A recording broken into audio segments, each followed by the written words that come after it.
నమస్తే. పాకిస్తాన్ ఆక్రమిత జమ్మూ కాశ్మీర్ రణరంగంలా మారింది. గత కొద్ది నెలలుగా అక్కడ పాకిస్తాన్కి, ఆర్మీకి, పాకిస్తాన్ ప్రభుత్వానికి వ్యతిరేకంగా పెద్ద ఎత్తున నిరసనలు జరుగుతున్నాయి. తాజాగా అక్కడ పీఓజేకేలో మొదటి దశ ఎన్నికలు కూడా జరిగాయి.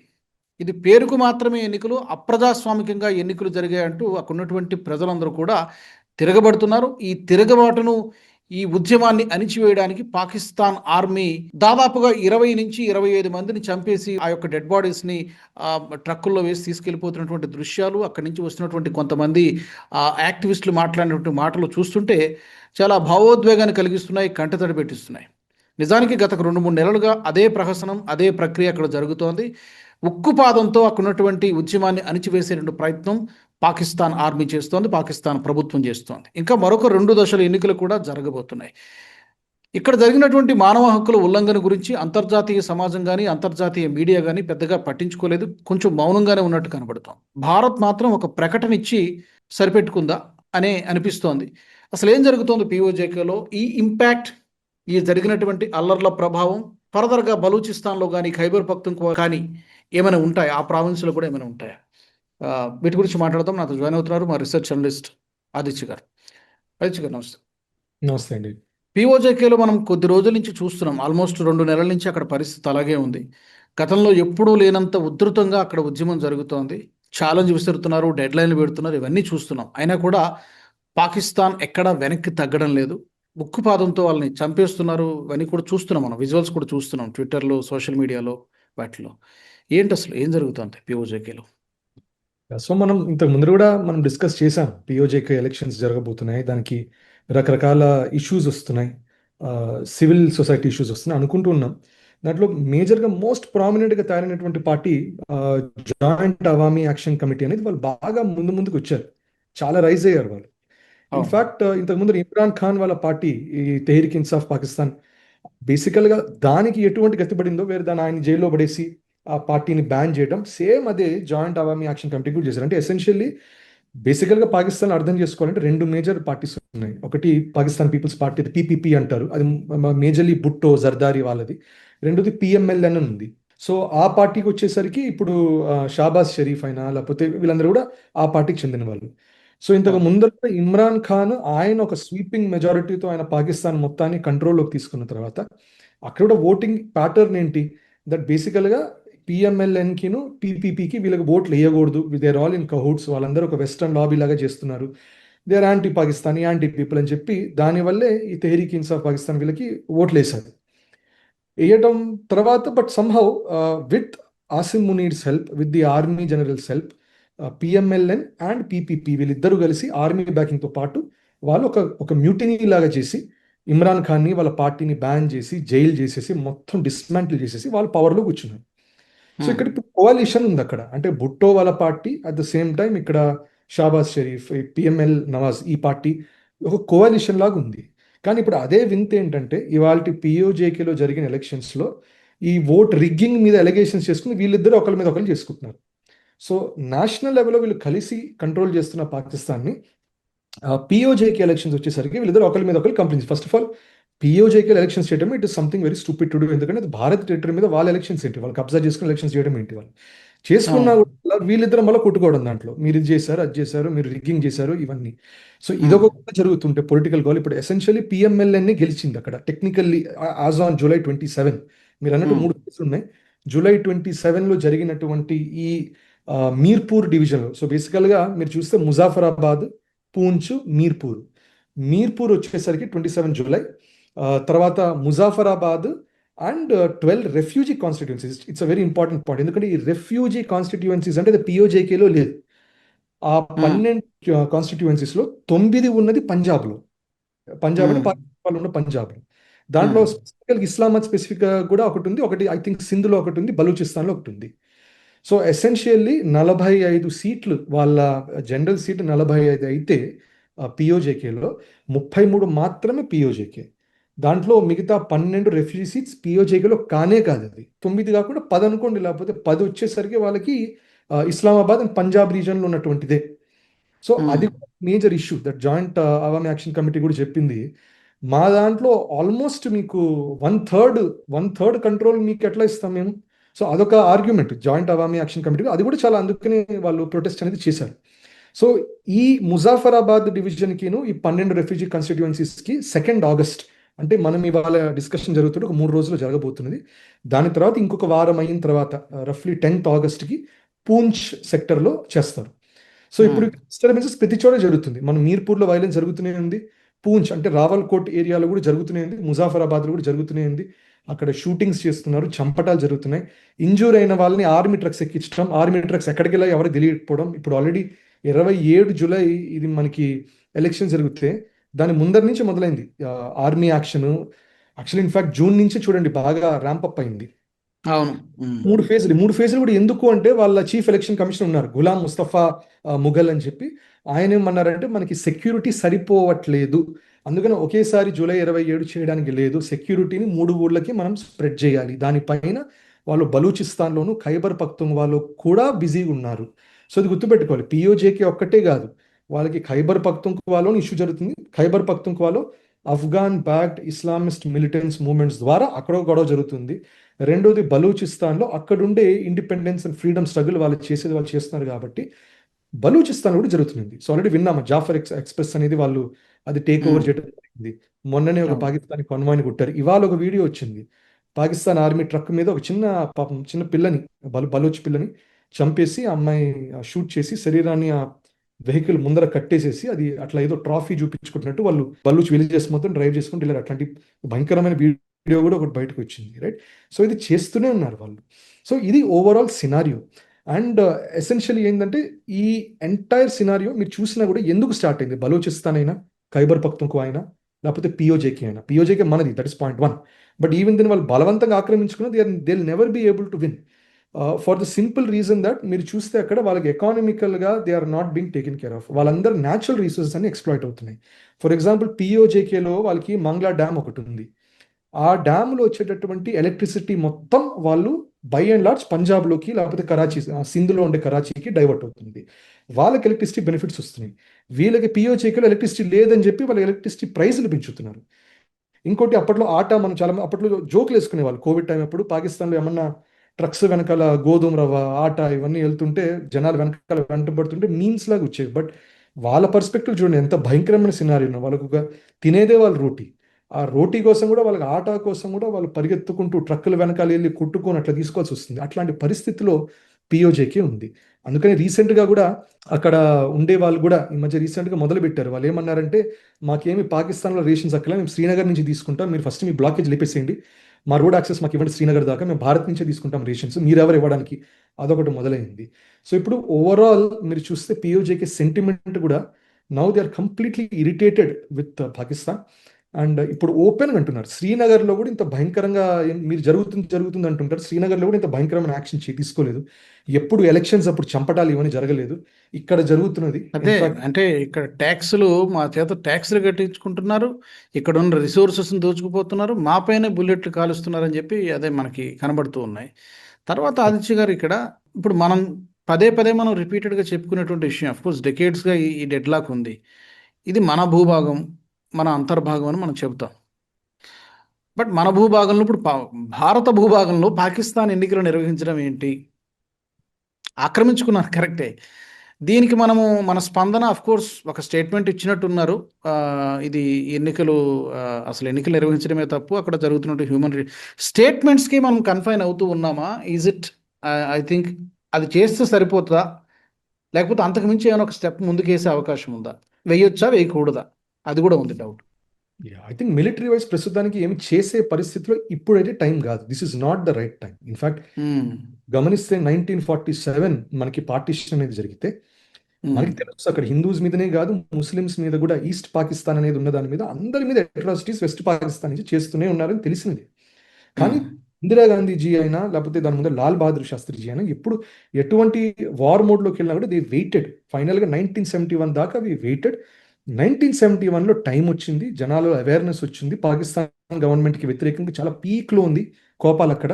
అట్ ద సేమ్ టైం అక్కడ వాళ్ళ we want freedom, we want independence అని ముందుకు తీసుకొచ్చారు. 1971 was the time where finally we striked అంటే కూడా మనం ఏమి నిజం చెప్పాలంటే వీ డి నాట్ ఆ స్పార్క్ మనం పెట్టాల, స్పార్క్ వాళ్ళలో నుంచే వచ్చింది. వచ్చినటువంటి స్పార్క్కి సపోర్ట్ అనేది మనం చేసాం అండ్ వీ సీన్ బంగ్లాదేశ్ అనేది సెపరేట్ అయిపోయింది. బట్ అఫ్ కోర్స్ 1971లో సెపరేట్ అయితే ఇప్పుడు యుఎస్ నిజం చెప్పండి యుఎస్ అది పెద్ద నష్టంగా భావించింది. ఉమ్, ఎందుకంటే పాకిస్తాన్ అనేది ప్రో యుఎస్ అయిపోయింది. భారత్ అనేది ఆ పాయింట్ ఆఫ్ టైంలో కొంచెం రష్యన్ కండిషన్స్ కొంచెం మనం ఇంకా అనుకూలంగా ఉన్నాం. ఒకటి జాగ్రఫికల్ యాక్సెస్ ఉంది, డిపెండెన్స్ అనేది ఉంది. దానిపైన ఇంకోటి ఏంటంటే ఇన్ఫాక్ట్ మీరు చూస్తే వెస్ట్ అంతా ఒక వరల్డ్ వ్యూలోకి వెళ్ళిపోయింది, ఈస్ట్ అంతా ఒక వరల్డ్ వ్యూ లాగా చిన్నగా అట్లా ఉండిపోయింది అది. సో యుఎస్ ఎప్పుడు కూడా ఏం చేసింది, పాకిస్తాన్ ఒక డమ్మీ స్టేట్ లాగా పెట్టుకొని భారత్కి సెంట్రల్ ఏషియాకి అంటే భారత్కి రష్యాకి యాక్సెస్ లేడానికి వీలేకుండా బలవంతంగా ఫస్ట్ గిల్గిట్ బాల్తిస్తాన్ని వాళ్ళు ఆక్రమించుకొని దాని తర్వాత అప్పుడు మహారాజా హరి సింగ్ కూడా ఆయన ఇన్స్ట్రుమెంట్ ఆఫ్ యాక్సెషన్ సైన్ చేసే లోపల బలవంతంగా పిఓజేకే మొత్తాన్ని వాళ్ళు ఆక్రమించుకొని, అలాగే మీరు చూస్తే 1947లో ఈ బలూచిస్తాన్ ఏరియా అక్కడ ఖాన్ ఆఫ్ ఖలాతే అంటారు. సో ఆ ఖాన్ ఏం చేశారంటే అక్కడ ఫస్ట్ నాకు ఇండిపెండెన్స్ కావాలని అనుకున్నారు. And 1947 to 1948 Balochistan was actually independent. తర్వాత పాకిస్తాన్ వాళ్ళు అగ్రెసివ్ మిలిటరీ పాస్చరింగ్ తీసుకొని బాగా బలవంతం చేసి యుఎస్ ఇంటర్ఫిరెన్స్ అన్ని ఇంటర్ఫిరెన్స్ వచ్చేసరికి అప్పుడు వాళ్ళు ఓకే అని చెప్పి అవుట్ ఆఫ్ ఫోర్స్ వాళ్ళు ఇన్స్ట్రుమెంట్ ఆఫ్ టాక్సేషన్ సైన్ చేసి, అన్లైక్ మనకి మహారాజా హరి సింగ్ పాకిస్తాన్ వాళ్ళు చేసిన చెత్త పనులకి ఆయన భారత్కి ఇన్ఫాక్ట్ ఆయన కూడా స్విట్జర్లాండ్ ఆఫ్ ద ఈస్ట్ ఇవి అనుకున్నారు. బట్ నిజం చెప్పాలని ఒక పాయింట్ రియలైజేషన్ వచ్చింది, గిల్గిట్ బాల్తిస్తాన్లో పాకిస్తాన్ చూసి వాళ్ళ tribal movements backed by the British generals ఇవన్నీ చూసిన తర్వాత ఆయన వచ్చి ఇన్స్ట్రుమెంట్ ఆఫ్ యాక్షన్ సైన్ చేసి విల్లింగ్గా వాలంటరీగా భారత్కి ఆయన సైన్ చేశారు. బట్ బలూచిస్తాన్ అది కాదు, బలూచిస్తాన్ పాకిస్తాన్ వాళ్ళు బలవంతం చేసేసరికి సైన్ చేశారు. అందుకనే 1948 నుంచి first of all they were not at all happy. And in fact మీరు పాకిస్తాన్ మ్యాప్ చూస్తే దాంట్లో లార్జెస్ట్ స్టేట్ మీకు ఉండేది బలూచిస్తాన్. వాళ్ళకుండే న్యాచురల్ గ్యాస్ రిజర్వ్స్ అంతా, ఆయిల్ రిజర్వ్స్ అంతా, గోల్డ్ కాపర్ ఇవన్నీ ఉన్నది బలూచిస్తాన్లో. అందుకని బలవంతంగా అది పాకిస్తాన్ పట్టుకొని ఉంది. So they have also been very very upset. So ఇప్పుడు అక్కడ అదే కాకుండా మళ్ళీ ఖైబర్ పఖ్తూన్ఖ్వా కూడా తెలిసిందే.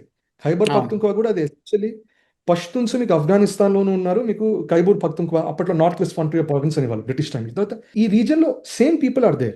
బ్రిటిష్ వాళ్ళు కూడా ఎంత తెలివిగా విభజన చేశారంటే ఇప్పుడు మనకు కూడా పంజాబ్లో అన్ఫార్చునేట్గా విభజన చేయడం వల్ల ఫ్యామిలీస్ డిస్ప్లేస్ అవ్వటాలు, ఒక కన్ఫ్లిక్ట్స్ తయారవటాలు ఇవన్నీ ఎట్లా అయిందో అట్లాగే ఆఫ్ఘనిస్తాన్ పాకిస్తాన్ మధ్య కూడా అవే కన్ఫ్లిక్ట్స్ పెట్టారు. సో అక్కడ ఖైబర్ పఖ్తూన్ఖ్వా. సో భారత్ ఏం చేస్తున్నది, ఎప్పుడు కూడా ఇంటెలిజెన్స్ ఏజెన్సీస్ వీళ్ళు అన్నీ అంటుంటారు భారత్ చేసింది, ఇప్పుడు మనకు కూడా ఇదే అంటున్నారు, జూలై 27th జరిగిన ప్రొటెస్ట్ అంతా ఇండియా చేస్తుంది అంటారు. ఇది నిజం చెప్పాలని ఇండియా చేయించేటటువంటిది కాదు ఇది. ఇప్పుడు అట్లాగే మనకు కూడా ఇప్పుడు అంటున్నాం సిజేపీ ప్రొటెస్ట్ కూడా ఏమంటారు ఇవంతా వెస్ట్ చేస్తున్నారు, అంతా వెస్ట్ చేసింది కాదు. జెన్యున్ ఇష్యూస్ అనేవి ఉంటాయి, జెన్యున్గా జనాల కన్సర్న్స్ ఉంటాయి. ఆ కన్సర్న్స్ని కొంచెం స్పార్క్ మేబీ ఇక్కడ లోకల్గా ఉన్న కూడా ఫ్యూవెల్ అనే ఎడిషన్ వాళ్ళు చేస్తారు, ఫండింగ్ ద్వారానో మోరల్ సపోర్ట్ ద్వారానో some level of planning support, logistic support ఇవన్నీ ఇస్తారు. నిజం చెప్పండి యుఎస్ ఎక్కువ చేస్తుంది ఇది. భారత్ చెప్పాలంటే అంత అగ్రెసివ్గా చేయం, కానీ at some level we will give diplomatic support, we could give intelligence support. వాళ్ళ రెఫ్యూజీ స్టేటస్ కావాలంటే వాళ్ళు ఎవరికైనా రెఫ్యూజీ స్టేటస్ ఇస్తాము. సో ఇట్లాంటి coordination maybe Bharat intelligence agencies ద్వారా చేస్తుంది. కానీ I think on the ground జరిగేది మొత్తం కూడా లోకల్గా ఉన్న వాళ్ళు జెన్యున్గా ఫుడ్ లేదు, జాబ్స్ లేవు, రీసోర్సెస్ వెళ్ళిపోతున్నాయి, ఎలక్ట్రిసిటీ లేదు, వాళ్ళ మీద వచ్చి దాడులు చేస్తున్నారు. వాళ్ళ ఎలక్షన్స్లో వాళ్ళు కాకుండా ఎసెన్షియలీ మిగతా వాళ్ళు జరుపుతున్నారు. In fact it is known in Pakistan పిఓజేకేలో గెలిచే పార్టీ ఎప్పుడు కూడా నేషనల్ పార్టీనే అంటే నేషనల్గా ఉండే గవర్నమెంట్ ఫామ్ ఎవరు చేశారో, ప్రైమ్ మినిస్టర్ ఎవరు ఉన్నారో ఎప్పుడు తన పార్టీనే గెలుస్తుంది అనేది it is a known fact. అందుకని ఇప్పుడు పిఎంఎల్ఎన్ ఉంది కాబట్టి పిఎంఎల్ఎన్నే పిఓజేకే గెలుస్తుంది. ఇంతకుముందు ఇమ్రాన్ ఖాన్ టైంలో అదే గెలిచింది, దాని ముందర పీపీపీ టైంలో వాళ్ళే గెలిచారు. ఎందుకంటే దాన్ని బట్టి కూడా ఏం తెలుస్తుంది మనకి, అక్కడున్న ఎలక్షన్స్ మొత్తం ప్రైమ్ మినిస్టర్ లెవెల్ ఎవరు ఉన్నారో ఆయన పట్టుకొని ఇన్ఫ్లుయెన్స్ చేయించి రిగ్గింగ్ ఇవన్నీ చేసి బ్యాలెట్ స్టఫింగ్ ఇవన్నీ బలవంతం గెలిపించుకుంటారు. So that is what no PP is proving. Bhutto చెప్పేది అదే, దట్ మేము వీళ్ళతో ప్రభుత్వం కోalitionలో ఉన్నా కూడా వీళ్ళు మొత్తం ఇక్కడ రిగ్గింగ్ చేస్తున్నారని. సో ఎసెన్షియల్ అక్కడ నడిచే మోడల్ అది, సామాన్య ప్రజలు వెళ్ళి ఓటింగ్ చేసేది అనేది కన్సెప్టే లేదు. సో ప్రస్తుతానికి మనం ఇక్కడ డిస్టెన్స్ మెయింటైన్ చేయాలి. అనదర్ వెరీ ఇంపార్టెంట్ రీజన్ గుర్తుపెట్టుకోండి, it is not just against Pakistan. Pakistan లోపల నుంచి పిఓజేకి మీదుగా మీకు సిపెక్ వెళ్తున్నది, చైనా పాకిస్తాన్ ఎకానమిక్ కారిడోర్ అనేది వెళ్తుంది. దానివల్ల China is also interested. Touch చేస్తే చైనా కూడా మనకి ఇమీడియట్ గా లదాఖ్ వైపు అటాక్ చేయడం మొదలు పెడతారు, అరుణాచల్ ప్రదేశ్ మీద కబ్జాలు చేయడం మొదలు పెడతారు. కానీ this is one concern for us. Second ఏంటి, యుఎస్కి it is the base. Pakistan base వాడుకొని ఒకవైపు ఆఫ్ఘనిస్తాన్ని, ఒకవైపు ఇరాన్ని, ఒకవైపు సెంట్రల్ ఏషియాని, ఒకవైపు భారత్ని చెక్స్ అండ్ బ్యాలెన్స్ చేయడానికి యుఎస్ఏ డైరెక్ట్ గా పాకిస్తాన్ని యూజ్ చేసుకుంటుంది. అందుకని మీరు చూడండి ఈ మధ్యన ఇస్లామాబాద్ టాక్స్ కి కూడా ఇరాన్ యుఎస్ వారిలో మీడియేషన్ గా కావాలని పాకిస్తాన్ని పెట్టుకొని, అండ్ అందుకనే ఆసిఫ్ మునీర్, షాబాజ్ షరీఫ్ తేప వెళ్ళి కౌగులించుకోవటాలు, షేక్ హ్యాండ్లు ఇవ్వడాలు, ఇవన్నీ ఏంటంటే మనకు కూడా ఒక ఇండికేషన్. మేము చాలా జాన్ జిగ్రీస్ యుఎస్ తో, మీరు తేడా చేస్తే వీళ్ళు వచ్చి మీరు దాడి చేస్తారు. సో అది చూపించడం. అందుకని ఆపరేషన్ సింధూర్ కూడా even if on record, even if we are not agreeing that Donald Trump చెప్తే ఆపామని, ఎక్కడో బ్యాక్ ఛానల్ టాక్స్ లో డెఫినెట్ గా యూఎస్ అయితే అప్రోచ్ అయ్యే ఉంటుంది. దట్ కొంచెం మీరు టోన్ డౌన్ చేయండి అని అప్రోచ్ అయ్యే ఉంటుంది. అట్ సమ్ లెవెల్ ఇటువంటి గ్లోబల్ కంపల్షన్స్ వల్ల ప్లస్ మన రిస్ట్రెంట్ వల్ల, అన్ని రీజన్స్ వల్ల మనం ఆపరేషన్ సింధూర్ కూడా ఆపాల్సి వచ్చింది. సో అందుకని అంత సెట్ అయ్యి ఏ రోజు పాకిస్తాన్ చైనాకిను యుఎస్కి అగేన్స్ట్ అయిపోయి అట్ ద సేమ్ టైం లోపల ఉన్న జనాలు కూడా పాకిస్తాన్కి అగేన్స్ట్ ఉంటారు, ఆ రోజు మనం ఏమైనా చేయాలనుకుంటే మిలిటరీగా చేయొచ్చు. ఆ రోజు దాకా అయితే కరెక్ట్ మీరు అన్నట్టుగా ఒకటి, గతంలో ఎప్పుడూ లేనంత అన్రెస్ట్, అనిశ్చిత పరిస్థితి ఇప్పుడు ఈవెన్ పొలిటికల్, రాజకీయ సంక్షోభము, ఆర్థిక సంక్షోభము ఇటువైపు పిఓజేకేలో ఉంది, అటు బలూచిస్తాన్ ప్రావిన్స్లో ఉంది, ఖైబర్ పఖ్తుంఖ్వాలో ఉంది, సింధు ప్రాంతంలో ఉన్నటువంటి ప్రజలు కూడా ఎక్సెప్ట్ పంజాబ్ మినహాయిస్తే అన్ని చోట్ల కూడా భగభగా మండుతున్నటువంటి పరిస్థితి. అన్ని చోట్ల ప్రజలు అసంతృప్తిగా ఉన్నారు. ఇంతకుముందు ఇప్పుడు లేనంత అసంతృప్తిగా కనిపిస్తున్నారు. కానీ అంటే ఈ పరిణామాలని, ఇది సివిల్ వార్ దిశగా వెళ్తోందా, వెళ్ళడానికి అవకాశం ఉందా? పాకిస్తాన్లో సివిల్ వార్ దిశగా పరిస్థితులు వెళ్తున్నాయా? ఈ అసంతృప్తి, ఆగ్రహ జ్వాలలు ఎక్కడికి దారితీస్తాయి అనేది ఒకటి చెప్పాలి. రెండోది, అమెరికా, చైనా వాళ్ళ వెనకాల ఉన్నంత వరకు, పాకిస్తాన్ వెనక ఉన్నంత వరకు మనము పిఓజేకేని టచ్ చేయలేమా ఓపెన్గా మాట్లాడుకుంటే? అంతేనా? రెండు విషయాలు. కరెక్ట్. అంటే అది నిజం చెప్పాలంటే వాళ్ళిద్దరిని మేనేజ్ చేయకుండా మనం చేయడానికి లేదు. ఇన్ఫాక్ట్ ఇవన్నీ కాంప్లికేట్ చేయడానికి పాకిస్తాన్ స్ట్రాటజీ ఏంటి మీరు చూస్తే, అక్కడ చైనా ఆక్యుపైడ్ కాశ్మీర్ కూడా ఒక భాగం ఉంది, అక్సాయ్ చిన్ రీజన్. కావాలని పాకిస్తాన్ ఇచ్చేసింది అది. అది ఇచ్చడం వల్ల మన గేమ్ ఇంకా కాంప్లికేట్ అయింది. ఇప్పుడు వాళ్ళు ఏమంటారు, ఎటు తిరిగి మనం మేనేజ్ చేయలేం, ఎటు తిరిగి మనం సియాచిన్ గ్లేషియర్ దాటి మనం చేయడానికి ఏమీ లేదు. లేనప్పుడు వదిలేసి ఇండియాకి ఇంకా కాంప్లికేట్ ఉంది, వాడడానికి ఏం లేదు కదా అక్కడ. This nothing to use for them, పాకిస్తాన్కి. ప్లస్ వాళ్ళ రివర్స్ ఇది ఉంటాయి, మీరు చూస్తే రవి, చెనాబ్, బియాస్, సత్లజ్ ఇవన్నీ ఉంటాయి. సింధు కూడా, ఇండస్ అంటాం కదా, ఇవన్నీ కూడా ఏ రీజన్ నుంచి వస్తాయో అది మీకు అక్సాయ్ చిన్ మీద ఎక్కువ కన్సర్న్ లేదు. అది ఎక్కడి నుంచి వస్తాయో అదంతా పిఓజేకి ఏరియా మొత్తం అది మాత్రం వాళ్ళకి కావాలి. అండ్ కాశ్మీర్ యాక్చువల్ ఆరిజిన్ మొత్తం ఓవరాల్ కాశ్మీర్ వ్యాలీ నుంచి, ఏ ఏరియా నుంచి కూడా వస్తుంది, మెయిన్ మన దగ్గర ఉన్న కాశ్మీర్ దగ్గర నుంచి కూడా. అందుకని వాళ్ళకి అది కావాలి. అవన్నీ కట్ చేస్తే పాకిస్తాన్ అస్తిత్వమే ఖతం అయిపోతుంది. వాటర్ అంతా మన పక్కన ఉంటుంది కదా, ఏం చేస్తారు వాళ్ళు? ఛాన్సే లేదు వాళ్ళకి. అందుకని వాళ్ళకు కూడా ఇది ఎగ్జిస్టెన్షియల్ క్రైసిస్. అందుకని అది వాళ్ళు యూఎస్కి అదే చెప్తారు, దట్ ఎప్పుడైనా పిఓజేకి వెళ్ళిపోతే మాత్రం మాకు వాటర్ ఉండాలి తాగడానికి, మా పని అయిపోతుంది, ఇంట్లో బలూచిస్తాన్ వీళ్ళు అప్పుడు పంజాబ్ కూడా వాటర్ ఉండదు. ఇప్పుడు మీరు అన్నట్టు బలూచిస్తాన్ లో ఆల్రెడీ సివిల్ వార్ నడుస్తున్నది, ఎప్పటి నుంచో నడుస్తుంది. Khyber Pakhtunkhwa already civil war నడుస్తుంది, కానీ వాళ్ళు సింపుల్ గా ఏం చేస్తారు, సివిల్ వార్ అనుకుని టెర్రరిజం అంటారు సింపుల్ గా. Local citizens are being involve, local citizens are being killed, school kids are being poisoned. దానివల్ల దీన్ని బట్టి ఏం అంటే మనకి ఆల్రెడీ సివిల్ వార్ నడుస్తుంది. సింధ్ రీజన్ కొద్దో గొప్ప స్టేబుల్ గా ఉంది, కొద్దో గొప్ప. కానీ అది కూడా సింధ్ రీజన్ మీరు చూసింది, మాఫియాలు, డాన్లు, లయారి, కరాచీ ఇవంతా సింధ్ కిందకే వస్తుంది.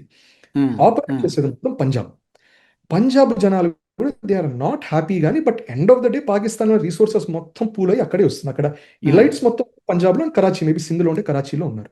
సో ఎసెన్షియలీ ఏంటంటే దీనివల్ల సివిల్ వార్ మోడ్ లో టెక్నికలీ ఆల్రెడీ ఉన్నాడు. సివిల్ వార్ అంటే 100% ల్యాండ్ ఉండక్కర్లా, బలూచిస్తాన్ మొత్తం సివిల్ వారే కదా. ఇన్ఫాక్ట్ ఇప్పుడు మీరు చూడండి, బలూచిస్తాన్ అక్కడి నుంచి స్టేట్మెంట్స్ వస్తున్నాయి దట్ 85% ఆఫ్ బలూచిస్తాన్ మేము తీసేసుకున్నాం, మా కంట్రోల్లో ఉంది, వీఆర్ డిక్లేరింగ్ ఇండిపెండెన్స్ అని July 2026 వాళ్ళు ఫైనల్ గా డిక్లేర్ చేశారు, మా కంట్రోల్లో ఉంది. అది యునైటెడ్ నేషన్స్ ఎవరు రికగ్నైజ్ చేయలేదు కానీ బట్ దే హ్యావ్ డిక్లేర్డ్. ఇప్పుడు ఈ నెల I think July 22nd or 23rd, in fact interesting aspect అంటే ఇది మా ఫ్లాగ్, ఇది మా ఎంబ్లెమ్, ఇది మా నేషనల్ సాంగ్ అని కూడా డిక్లేర్ చేసుకున్నారు వాళ్ళు. కరెన్సీ డిక్లేర్ చేసుకున్నారు వాళ్ళు. కరెన్సీ కూడా కరెక్ట్. ఆయన పేరు ఐ థింక్ మీరియార్ బలోచ్ ఏదో అనుకుంటా కదా ఆయన పేరు. So Miryar Baloch correct, Miryar Baloch. Twitter లో nobody has recognised it yet, right? కానీ ఇవన్నీ కాదు. ఆదిత్య గారు ఇక్కడ ఒక జనరల్ గా వచ్చే డౌట్ ఏంటంటే, ఎవరు రికగ్నైజ్ చేయాలి ఒక దేశాన్ని? మామూలుగా ఇప్పుడు ఇది ఒక కంట్రీ అని చెప్పి ఎవరు, ఎన్ని ఎక్కువ కంట్రీస్ రికగ్నైజ్ చేస్తే ఐక్యరాజ్య సమితి రికగ్నైజ్ చేయాలా, లేకపోతే కనీసం ఒక 5-10 దేశాలు రికగ్నైజ్ చేస్తే దానికి ఇది ఒక కంట్రీ అని గుర్తింపు వస్తుందా? వాట్ ఈస్ దట్ ఎలా డిఫైన్ చేస్తాం మనం?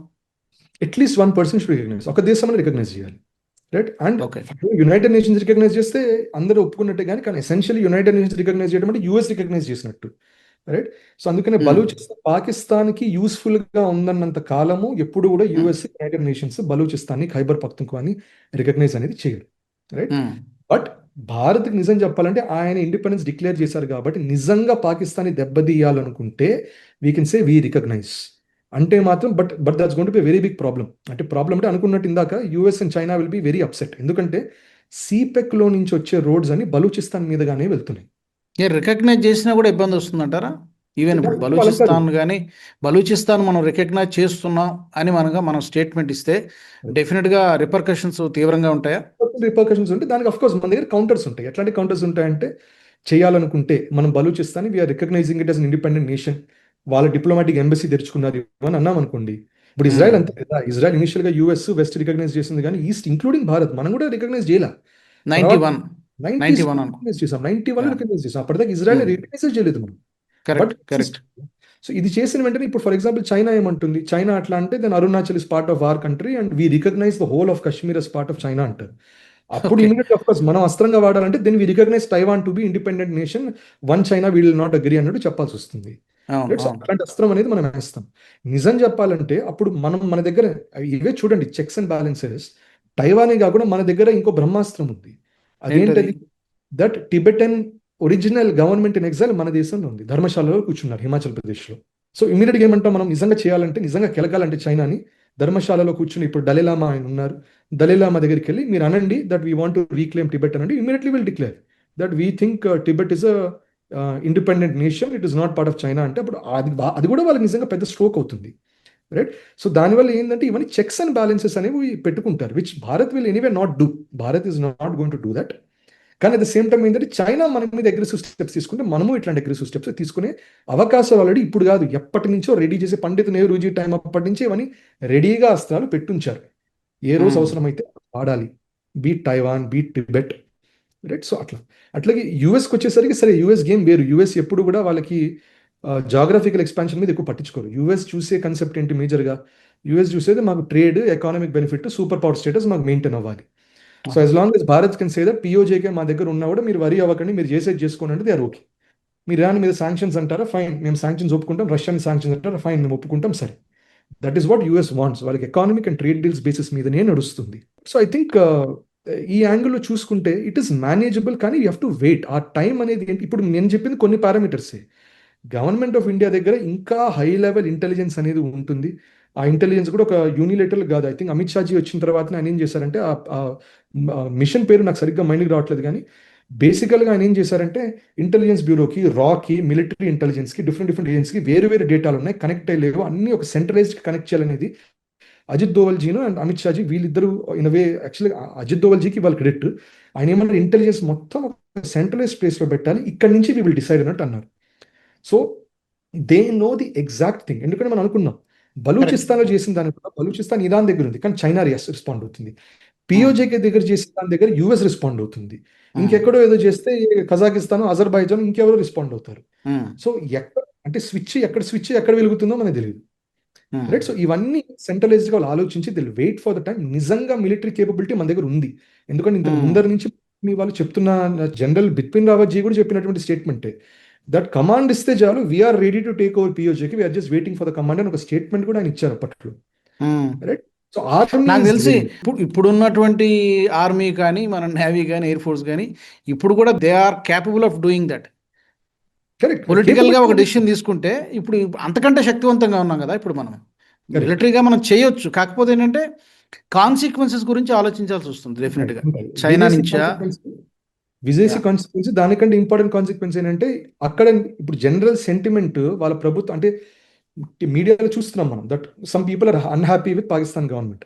అది మీకు ఒక 50-40% కంటే తక్కువ ఉందనుకోండి, మనం వెళ్ళి కబ్జా చేసుకున్నాం అనుకోండి, కబ్జా అంటే కబ్జా కాదు, రీక్లెయిమ్ చేసుకున్నాం అనుకోండి, 60% స్టిల్ వన్ పాకిస్తాన్ అంటే వాళ్ళందరూ మనకి వ్యతిరేకం అవుతారు. మళ్ళీ వైలెన్స్ మొదలవడం, మళ్ళీ హ్యూమన్ రైట్స్ అని చెప్పడం, ఇవి చెప్పడం మళ్ళీ అదొక అల్లకల్లోలం అవుతుంది. అందుకనే ఆ పబ్లిక్ సెంటిమెంట్ అట్లీస్ట్ ఒక 70-80% వాళ్ళకి వ్యతిరేకమైనప్పుడు, at the same time foreign peoples అంతా మెయింటైన్ అయినప్పుడు, దానిపైన విత్ ఆర్ మిలిటరీ కేపబిలిటీ అప్పుడు యాక్ట్ చేయొచ్చు. ఈ లోపల we just have to wait and watch. ఆ లెవరేజెస్ అలా పెట్టుకొని రైట్ టైం కోసం వెయిట్ చేయాలంటారు. కరెక్ట్. అది మన లైఫ్ టైం అవ్వచ్చు, అవ్వకపోవచ్చు కూడా, we don't know. We hope we will see.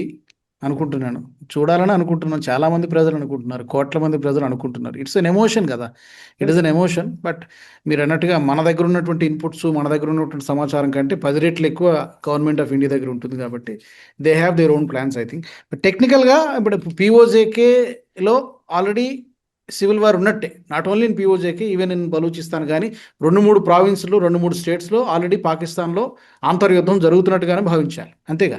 పిఓజేకేలో just ఈ ప్రొటెస్ట్ చేసే వాళ్ళ చేతిలో అస్త్రాలు లేవు, అదొక్కటే. అది ఉంటే సివిల్ వార్ అని డిక్లేర్ అయిపోతుంది. అందుకని అన్రెస్ట్ అంటున్నారు. ఇప్పుడు బలోచిస్తాన్, ఖైబర్ పఖ్తూన్ఖ్వాలో చేతిలో గన్స్ ఉన్నాయి, వాళ్ళకి గన్స్ ఉన్నాయి, మోటార్ షెల్స్ ఉన్నాయి, అన్ని కూడా వాళ్ళ దగ్గర ఉన్నాయి. ఇక్కడ లేదు. That is the only thing. ఎందుకంటే end of the day POJK వాళ్ళు కూడా మన వాళ్ళే. ఎందుకు ఎవరు సపోర్ట్ చేయడం లేదా? అక్కడ ఉన్నటువంటి యాక్టివిస్టులు ఎవరు ముందుకు రావట్లేదా? వాళ్ళు ఈవెన్ ఇండైరెక్ట్గా చేసే వాళ్ళు ఉంటారు కదా, ఎవరు అలాంటి సపోర్ట్ రావట్లేదా వీళ్ళకి? ఇక్కడ బలూచిస్తాన్కి వచ్చేసరికి ఇరాన్తో బార్డర్ ఉంది కాబట్టి ఈజీగా వెపన్స్ వస్తాయి. ఖైబర్ పఖ్తూన్ ఆఫ్ఘనిస్తాన్తో బార్డర్ ఉంది కాబట్టి ఈజీగా వెపన్స్ వస్తాయి. కానీ POJKకి వచ్చేసరికి ఏంటంటే బాగా ఐరన్. ఒకవే భారత్ ఇట్లాంటి పిచ్చి పనులు మనం చేయము. మనం వెళ్ళి మర్డరస్ ఇంటెంట్స్తో మనం చేయము, మనం మంచి ఇంటెంట్తోనే చేస్తాం. అందుకని మనం ఎనీవే డైరెక్ట్గా అట్లా ఇల్లీగల్ ఆర్మ్స్ అనేది సప్లై అనేది మనం చెయ్యం. ఇంకోటి, వాళ్ళకి if they want arm supplies, Gilgit Baltistan మీద చాలా టైట్ గ్రిప్ ఉంది పాకిస్తాన్ది. అండ్ అక్కడ మౌంటైనస్ రీజన్స్ ఉండడం వల్ల it is not easy to go and get weapons. బాగా ఐసోలేట్ అయినారు. ప్లస్ వాళ్ళకి సముద్ర తీరం లేదు. బలూచిస్తాన్ సముద్ర తీరం ఉంది, వాళ్ళకి లేదు అక్కడ. సో దానివల్ల మొత్తం ఐసోలేషన్ అనేది అయిపోయేసరికి వాళ్ళు ఒక ఆర్మ్డ్ మూవ్మెంట్ లాగా చేయడానికి ప్రస్తుతానికి ఇబ్బంది పడుతున్నారు. అండ్ లెట్స్ హోప్ అట్లాంటి ఏం మూవ్మెంట్ లేకుండానే వాళ్ళు తిరిగి మన దగ్గరకు వచ్చేస్తారని. అండ్ మనం అనుకున్నట్టు మన ప్రభుత్వం కూడా డిప్లొమాటిక్గా ఫారిన్ రిలేషన్స్తో మిగతా విదేశీ దేశాలకి వాళ్ళ హామీలు వాళ్ళకి ఇచ్చేసి, టైవాన్ మాట ఎత్తాము, టిబెట్ మాట ఎత్తాము, POJK మాకు ఇచ్చేసేయండి. లేకపోతే US మీ ఇంట్రెస్ట్ మీరు నడుపుకోండి, బిజినెస్ ఇంట్రెస్ట్లో వీ విల్ ఆల్సో సపోర్ట్. ఇప్పుడు మనం చూస్తున్నట్టు, ఇవాళ న్యూస్ చూస్తున్నట్టు, వేరే వచ్చే సంవత్సరం 25% ఆఫ్ LPG మనం US నుంచి ఇంపోర్ట్ చేస్తాం అంటున్నాం. సో ఇట్లాంటి మీ ట్రేడ్ డీల్స్ ద్వారా మనం చేస్తాం, డైవర్సిఫికేషన్ చేస్తాం, మీరు ఇన్వాల్వ్ అవ్వకండి అని చెప్తూ, లోకల్ అవేర్నెస్ స్ప్రెడ్ చేస్తూ, మిలిటరీని స్ట్రెంథెన్ చేసుకుంటూ, టైం వచ్చిన ఫైనల్గా we should definitely involve. Correct. ఈ 2 దేశాలని మేనేజ్ చేసుకుంటే చెప్పాల్సిన విధంగా చెప్పి ట్రేడ్ డీల్స్ ఏం అడ్డం పెట్టుకుంటారు, కానీ చైనాని అమెరికాని మేనేజ్ చేస్తే easily we can get back our POJK, right? Thank you Aditya గారు ఫర్ యువర్ డీటెయిల్డ్ అనాలిసిస్. ధన్యవాదాలు. మరి ఈ ఎపిసోడ్కి సంబంధించి మా ప్రేక్షకులు కూడా మీ అభిప్రాయాలను తప్పకుండా తెలియజేయవచ్చు.